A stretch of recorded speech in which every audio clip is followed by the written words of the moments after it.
Welcome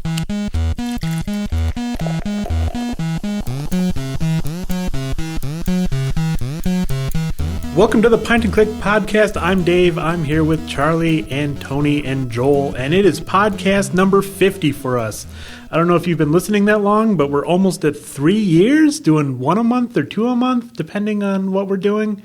And so we thought we'd just take one to chill and talk about podcasting and talk about how things have changed, what's going on. We wish Jamie could be here, but she's out today. We brought in Charlie, who is our producer and editor and has been with us since the beginning and does... I've been in the room for every single one of these. Yeah, so if you hear the rest of us talking and you assume Charlie's not there, you're wrong. He's been in the room for every one. He's listening to us and trying not to laugh. Trying not to cough, yeah. And making us sound good. Mm-hmm. So, 3 years, it's exciting. I got married in this time. I wasn't married when the podcast started. I think the same is true for Jamie. Tony, you got a promotion, right? Mm-hmm. You were in reference when you started? That's right. Yeah, I started as a reference librarian here 4 years ago, and then 2 years ago I got a promotion to web services manager, which is the department that oversees the production of this podcast. Mm-hmm. All two of us, me and Charlie.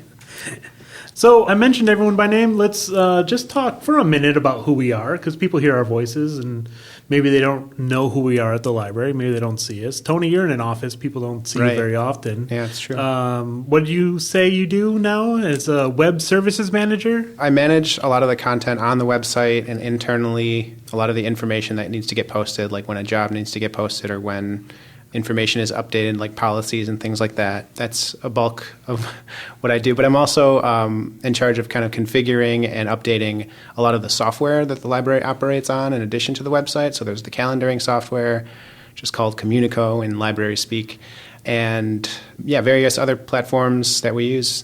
But besides that, I'm trying to look for new projects and new opportunities all the time when I see something could use more technology. I guess I've also introduced some of the loanable technology devices to the library back when I was a reference librarian. So part of kind of every day is like evaluating whether or not we're going to keep circulating some of these or what are we going to offer that's going to be new for patrons in the future. So yeah, and you and Charlie do a lot of audio stuff and video stuff for in-library use or on the library's website or Facebook pages or whatever. Charlie, what do you do? Social medias and whatnot. Yeah, what do you do besides just the podcast? Besides the podcast and creating content for social media, I also help out putting things on the website that need to be there, adding video of the board meetings that happen. Like Tony, I'm usually in an office, sort of working on my work, keeping my head down, but occasionally I do venture out. So if you are at a library function and you see someone behind a green screen station, that someone may well be me. Someone with headphones on in the corner, like looking at knobs? Yeah, yep, someone with a camera on his shoulder. There you go. That could be me. Yeah. So that's web services. Joel and I, and even Jamie, are reader services. So we're out onto the desk, so you might recognize us here and there. I do various collections for the library. I assist in ordering the science fiction, the video games. I assist with the graphic novels. And Joel, you do the movies, which is enormous collection. I help order the movies on the third floor, the feature films in library speak. I order the book groups, and I organize the Tuesday and the Thursday book groups.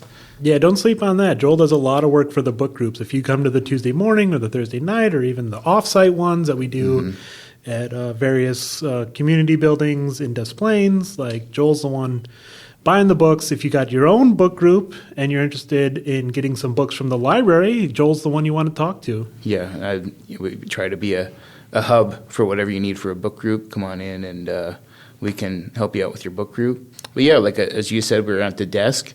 That's our first and foremost front here at the library. We sit at the desk and we help people with whatever they come up to the desk with, and we try to help them on their way. And we do the podcast. And we do the podcast.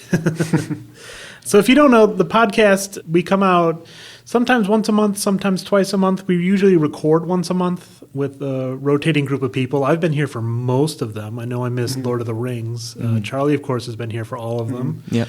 Just Tony, not on microphone. Yeah, not on microphone. Yeah, I've missed 2 or 3. You've missed 2 or 3, but you've been here since the beginning. And then Joel joined 27, thereabout. Right, So partway through, yeah. somewhere in the middle, and he's been a staple ever since. So why do we do it? What good is the podcast? Do you have fun? Is it interesting? Is it challenging? I mean, at the very least, we're here to promote library materials, right? Like, Right. Here's a new book. You Yeah. should check it out. Or here's a new movie. Yeah, I'll actually jump on that because I think that leads to the point of like web services was kind of a department that was designed to promote and give us an online presence. So I think that the podcast is just really on mission for that. And like we're hoping that it reaches people that aren't just our everyday library users that come into the building. We're hoping that it will reach out and actually get some people that may not have associated movies that are releasing right now or some of the new books and things that we're talking about. They might not have associated that with the library as being a kind of an authoritative place where you can go and talk with someone. And I think, Joel, you spoke to it like standing at the reader's service desk, you might end up in a conversation that touches on what makes a movie so great, so personal, and so excellent, you know? And we're trying to bring that personality into this podcast too, so. Right, because there's a lot of, we try to give a voice to the items here at the library. You know, many people think of a library as dusty, a shushing place. It's not quiet. I mean, if you come to the Des Moines Library, it is not architecturally formed to be quiet, No. Right. whether by intent or not. But we just enjoy giving voice to what goes on at the library, whether it be what we're reading or watching or what people are experiencing. It's more than just a place. It's turned into a service. It's turned into a network, I guess, of ways of getting what we do in here out to people who would, as you said, who would normally not come into the library, but they might hear it on the podcast or whatnot. Yeah, I strongly appreciate that we've taken a multimedia approach to the podcast where it's not just books. We could do books. We could do a book every month, and that would be fine. But the library is so much more than that. It's video games and graphic novels, like I will repeat over and over again because I want to get my numbers up. But, you know, there's a lot more to it. There's DVDs here that you might not expect. You know, new stuff, brand new movies that as soon as they're released, they're going out on hold. So if you like new movies, come check them out. And if you like old movies, people talk about how they miss Blockbuster. Come to the library because we've got, 70,000 DVDs or something like that? Yeah. We got, someone came up to me the other day, told me the name of a movie I've never heard before. I didn't recognize a single actor on it, and we had it because that's you, Joel. Good work. But you can come to the library and get things like that. You can browse movies you haven't seen in a long time, movies you've never seen before. So I love that the podcast promotes movies and music and all of those things as opposed to just books. Because people know we got books. Right. I don't know if they know that we have everything else. And also the digital collections, because it's not all materials that are housed in the library. So if for whatever reason you can't get to the library, but you can log on to Canopy, then we have a whole episode of Canopy selections. Yeah, and I think we did a Hoopla one way back when. Yeah, talking right. about those. Like, those are phenomenal services, but it's hard to promote because you can't just have a shelf full of digital products. Yeah, it's not tangible. Right. Yeah. So talking about them on the podcast really tries to let people know that these services exist and they can learn about these services. If they've never come in the building, hopefully they're listening to the podcast, maybe on iTunes, maybe elsewhere. All you got to do is click a link and find out more about the library. So it's been almost 3 years, 50 podcasts, or 49. This is number 50. Charlie and I went back and listened to podcast number 1 just an hour or so ago. And I feel like it wasn't so bad. I think we did okay on our first one. Yeah, I was sort of bracing to cringe, but it's still very much the same podcast. I think it established the voice and the personality very quickly. I think the only real, notable change that we've made in the interim is that the newer episodes are more focused on a single topic. Yeah. At the very beginning, we tried to do a lot. We tried to hit, let's hit this, let's hit that, and then we kind of got away from that. Maybe it's not the best for an audio experience where it's like, oh, I want to hear about this thing. All right, well, it's the third thing we talk about on the list. Yeah. And that's not efficient. Yeah, if a listener's really just interested in one thing and that thing only gets 5 minutes of airtime, they might regret their download. Yeah. Right. But I think that devoting an entire episode to a single media work allows us to get a lot more nuanced into it rather than just, I recommend this, I don't recommend this. It brings in the why, like what exactly this brought out in us, what we got out of it. Yeah. We were a little isolated in that first podcast, That's a good way to too. put It's it, like yeah. Dave talks for 5 minutes, Jamie talks for 5 minutes, Tony talks for 5 minutes, and you're just kind of waiting and listening, as opposed to these podcasts, which, is more of a conversation. It's more evocative. I literally read off a script on the first one and the intro. I remember that. And you can totally tell when you listen to it because I used super fancy words and it didn't feel natural. And so, I think the new format is much more natural, much more personable. Yeah. And I think originally we thought that original format was going to be easier because we didn't have to plan with the other 2 or 3 people across from us what we chose. We were all going to individually bring something we were just genuinely into. We were going to bring that to the table. But then there's a lot of prep that goes involved, and you have to be really articulate the first time because your colleagues are not going to be able to fill in the blanks. They haven't necessarily researched the thing you're telling them about. Right. And so there was a lot of pressure on that person to individually bring something substantial, and it didn't always click. You might have chosen something that wasn't that interesting, or yeah, and then you just kind of left high and dry, and it's like, how do I fill 5 minutes just talking by myself about this thing some more? And it's like, no. Yeah, so I'm happy that we went over to this other format, and it happened kind of more or less organically. We just decided more times than not, we started realizing that those 5-minute sections were a little struggling, and it was like, well, let's just talk about 2, and then we went down to 1, and then we just recorded 1. And since then, it seems like our episodes have really caught on. Oh, there was one other thing I wanted to mention. The numbers actually reflect, and maybe this is just because it was a newer podcast, but if you look at our statistics online, I think a lot of our earlier episodes have less than 100 listens, but then a lot of the more recent ones have much more. So Yeah. It is a little fun, though, I'll admit, in the first podcast to listen to. And Marvel, I was talking about the Darth Vader comic, and we were talking about The Force Awakens, the movie, and I mentioned the recently purchased by Disney Marvel Entertainment because that had just happened 3 years ago, and I thought that was something important. Now it just seems commonplace. It's been so long. I liked the WrestleMania podcast because those stories are old now. Who was fighting who and why? I can't remember, but it's fun to go back and listen to those and hear me try to explain, what's going on. Mm-hmm. Yeah, they do work as a time capsule. I seem to remember. Was it in the La La Land episode? Someone asked, do you think it's going to be a Best Picture?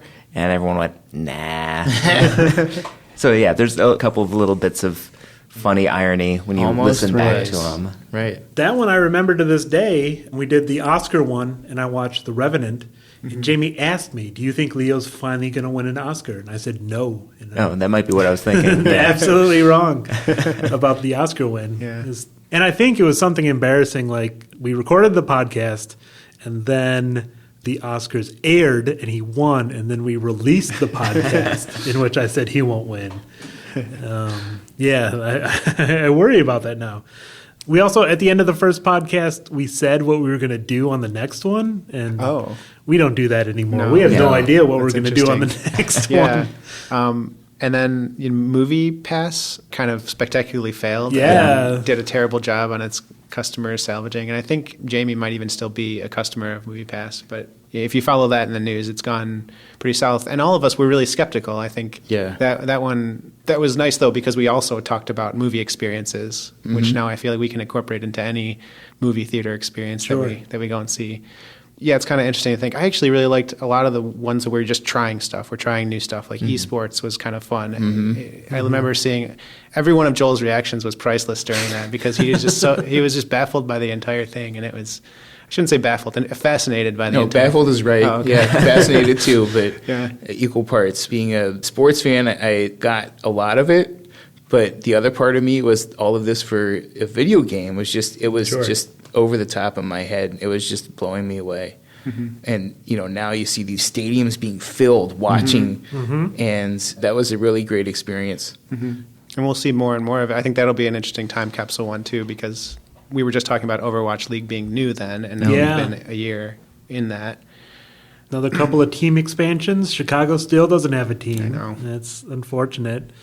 I'm trying to remember. DC gets a team next year, and then somewhere else. I can't remember where. But I really liked the White Album podcast. That was a lot of fun for me because I was, and still am, a Beatles novice. And I sat in the room with 3 strongly opinionated and strongly educated Beatles experts, and I just had a ball just watching them talk. I came with notes like, what happens if we get off topic? I'd better be ready to salvage this. These people don't work together very often, and no, I just sat back and just took it all in. Yeah. I enjoyed listening to that one. Yeah, I mean, I have had Beatle conversations with Professor Moptop that have gone on for hours, and so I knew that we probably wouldn't hit a rough spot with that one, but I think everyone came to that album with a different perspective. I think everyone was sort of a different generation. Yeah. Like Joe experienced it in the 60s, and we all came to it at our different times. Mm-hmm. Like, someone may have heard it for the first time on cassette, and someone may have heard it on a CD for the first time. Someone may have streamed it, but Spotify was the first time I listened to the White Album in its entirety. Was streaming on the internet. And since that episode came out, they announced this big 6-disc box set, which I'm so excited about. That's great. You were wrong. You said it should have been a 3-disc album. Turns out it should have been a 6-disc album. The demos are coming out. I've been waiting. Oh, okay. That's great. Very good. But yeah, I think that is, in a more general sense, that's sort of a beautiful thing about podcasts. Like, we don't have to follow our own rules. Like, we're not beholden to sponsors. We don't have, it's sort of like podcasts are to radio as YouTube is to TV. It sort of levels the playing field. And if someone has a passion or an idea, they can just put it out there. And if it's not working, you can change it because, no one's going to tell you no. There's not really an FCC that says, you can't do that. Sure. You have to, Yeah, you can get a microphone or check one out from the library. Yeah. Because we do have microphones and podcast recorders available, and then just do it on your own and say what you want. I also like that this is supported by the library because I can't stand ads in podcasts. I don't know about the rest of you, but every time they talk about Blue Apron, it drives me up a wall. Right. And if you don't have a good app, there's no real easy way to skip forward, if I'm not mistaken. I know the one I have does a 30-second skip, and I can do that a couple times, but I'm not sure that they all have that, or some of them are baked into the software. Yeah, I think it depends on what directory you use. But I think this is a good time to start talking about Stamps.com. Do you hate going to the post office?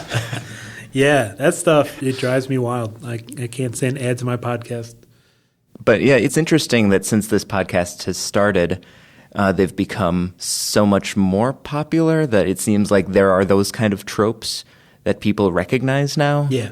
Since we are sort of independent, they're not quite as apparent on this one. Like I don't think we've ever asked for a rating on the iTunes store. Sure. Right. Although we wouldn't mind. This would be a good time to ask for it if we did. Yeah. Not a bad idea. Or if you have suggestions for episodes. We haven't really asked the audience for that yet. But if someone did comment, we would see the comment. Right. So.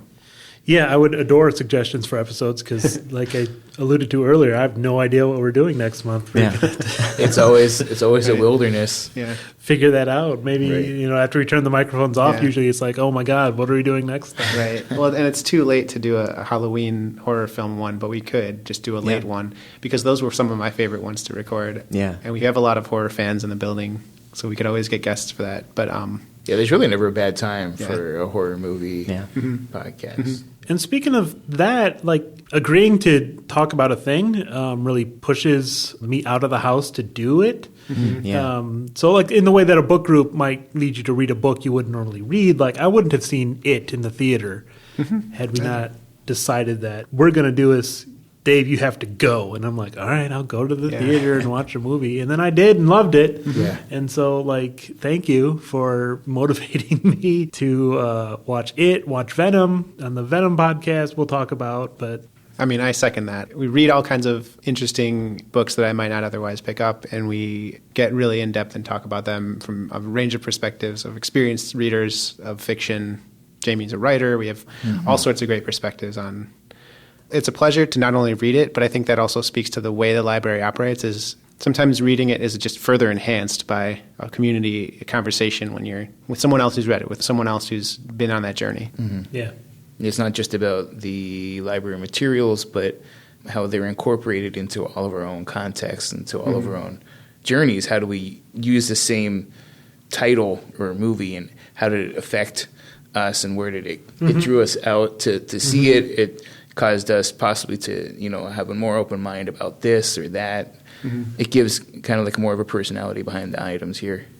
And I leave the podcast sometimes like thinking the old podcasts, Tony would recommend something and I'll leave. I'm like, oh, I really have to read that. I really have to, check that out because this kind of long form recommendation. Joel and I are on the desk and people say, I want a good book. What do you got?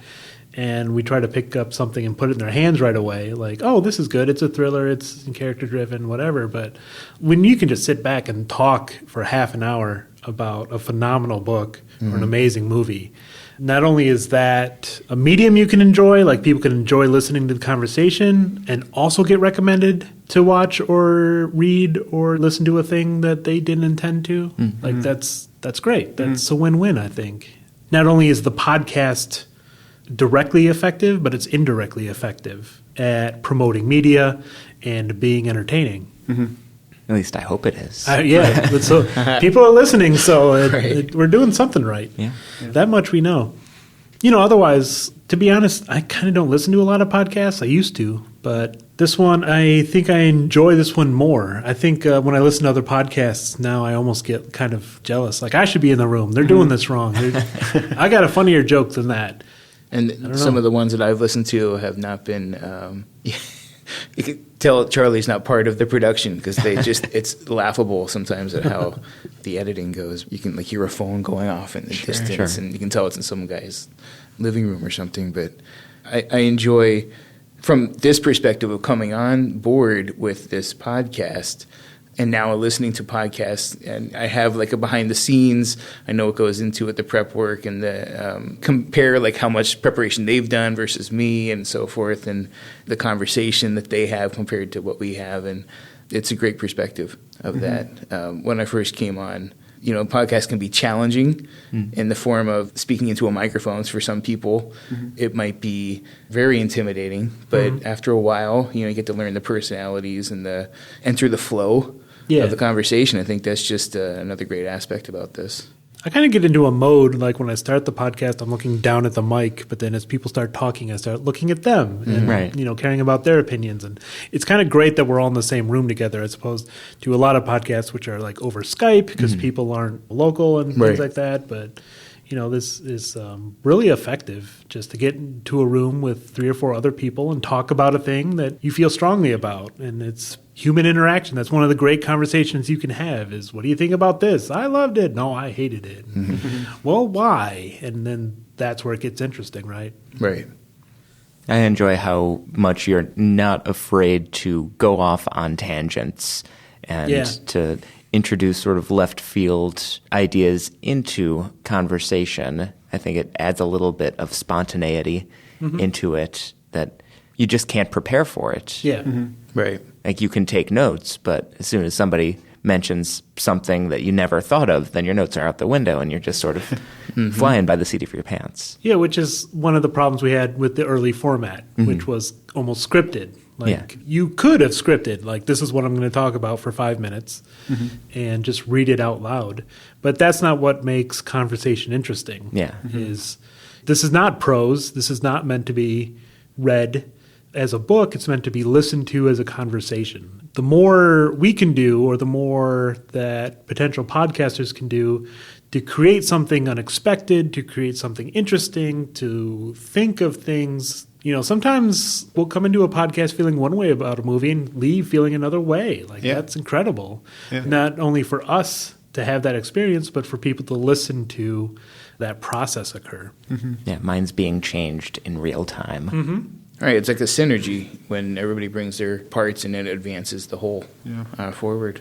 Something was satisfying or maybe just reassuring to have that format to begin with, though. Even though we talked about how we struggled with being on the spot, I think that format, just having something on paper is like your safety net. You feel like I can go and I can do this recording. That's because true. what will happen is okay as long as I stick to the format. It was like our training wheels in the beginning. It was. Very structured because we didn't know what to do. Yeah. And now that we're old pros, we can just, come in with an IMDb sheet and just go for it. Going back to particular memories of the Michelle McNamara, I'll Be Gone in the Dark episode was really fascinating to me and interesting to be a part of because we kept on getting deeper into the book. And the further along, it just seemed kind of like we were just getting down the road of like what the book was about. And the subject material is a dark subject material.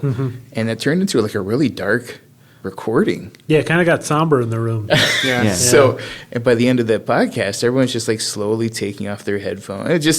It was interesting to see how the subject material affected the, you know. Yeah, totally. Right. There's a lightness of touch when you're talking about a comedic movie or an adventure that sort of makes you have more fun with it. Or a movie that you wouldn't recommend. Right, yeah. But yeah, when you're talking about like serious real life and death situations, it changes the tone. And I think I also enjoyed that episode because it sort of showed that we can do that as well. Right. Yeah. Yeah, it showed versatility, I thought. Yeah. I mean, we can talk about Baywatch and I'll Be Gone in the Dark in the same podcast. Not in the same episode, but in the same show. Yeah. That would be the real challenge, to sort of make that segue seamless. Yeah, no. Most of our segues are just me yelling something out loud. Just like, and what about this? And then we go from there. Baywatch is another example of something I would not have watched if it were not for the podcast. And Yeah, me too. turns out I like that movie. Right, me So too. that was, again, like, hopefully the listeners feel the same way and they're like checking out new stuff, literally checking out new stuff from the library. Right. If not just on Netflix or whatever. And that was not a movie that was very critically acclaimed. Right. I think probably if you look at the Rotten Tomatoes score, wasn't it nominated for some golden raspberries? I'm Yes. not sure, Razzies, probably. yeah, I think Yes. so. But yeah, I've also enjoyed that this is not a kind of snobbish critics podcast, because there is sort of a thing that happens when you are a professional critic and you're sent things to review. You want to make sure that people know if you don't like something, so you might exaggerate a bad opinion a little Sure. bit more. Yeah. But, we're all just media consumers. Yeah. We have a good time at the movies, and if we don't, we'll mention it. But there's not a snobbishness about it, which I think is nice to have. Yeah. I think it's maybe a more honest perspective. Sure. Or at the very least more relatable. It's like I took a film class or two in college and I know the difference between a zoom and a push, but otherwise I'm just talking about, how I felt watching a movie. And that's exactly what the listeners I think really want from us is, was this fun? Is this good? Yeah. You're not tempted to use words like mise en scène. Sure. No, never. Isn't he an architect? Mise en scène Van der Rohe? No. I'll just cut that part out. Well, that's the other security blanket that we have. It's human nature to go off on a train of thought and have that train of thought derail. Yeah. And there have been a lot of times when something's fallen flat and I'll just kind of chop it out digitally. And I think that keeps things moving while still preserving the spontaneity of conversation. Yeah, I feel like at least once an episode, like someone will start talking and then they'll slow down and then they'll be, I don't really know what I'm doing. And then I'll Sentence shout something abandoned. and then I'll shout something out loud and we'll change the subject. At the very least, it's been a lot of fun for us. I hope it's been a lot of fun for the listeners. I hope it's been informative, because that's kind of our job at a library, is to expose people to culture and ideas that they're not used to, at the very least if it's Baywatch, at the very most if it's something more cerebral. But I look forward to doing 3 more years, as they say, or 50 more podcasts, so long as Charlie's here. Right. If we lose our editor, it's every man for himself. We're not. So what do you think? Anything else? Any final thoughts on a couple years of podcasting? If you're thinking about trying one, go for it. What's the worst that can happen? If no one listens to it, well, that's no loss, right? Yeah. Right, no one's listening to it now. You know, if you haven't If you're not created doing it. one at all. Right. And as you mentioned, Dave, we do have available for checkout a podcast recording kit, which has a Zoom digital recorder, a couple of microphones, a couple pairs of headphones. It's basically most of what you would need to start a podcast just like this one. Like you would need your own editing software, but you can find Audacity free. You can just Google that. So yeah, there's very little obstacle. If you have a great idea, there's pretty much nothing in the way of getting it out there. Yeah. All right. Thanks for listening, everyone. It's been a lot of fun, and I think it's been good for us, and hopefully it's been good for you. And that's the Pint Click Podcast. We'll see you next time.